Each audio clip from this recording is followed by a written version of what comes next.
చేసిన అభివృద్ధిని విస్మరించి విమర్శల కేసీఆర్పై బురద జల్లడమే కాంగ్రెస్ పని. తెలంగాణ విముక్తి తరహాలో కాంగ్రెస్ విముక్తి. కేసీఆర్ ఎత్తిన పిడికిలితోనే ఇది సాధ్యం. బీఆర్ఎస్ ఎమ్మెల్సీ కవిత వెల్లడి.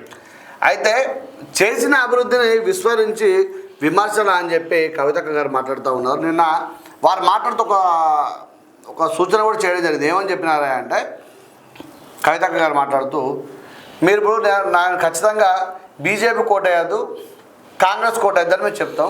కాకపోతే ఉన్న దాంట్లో మంచి వాళ్ళని ఎన్నుకోండి, అలాగే అందులో భాగంగా బీసీ వాళ్ళని మాత్రమే ఎన్నుకోమని చెప్పి కవితక్క గారు చెప్పడం జరిగింది.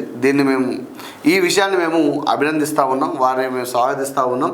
వారికి మేము ప్రత్యేకమైన కృతజ్ఞతలు కూడా మా ఛానల్ ద్వారా తెలుపుతూ ఉన్నాం. ఎందుకంటే ఒక బీసీ బిడ్డని గెలిపించుకోవాలని వారి నుంచి రావడం మాకు ఆనందకరంగా ఉన్నది.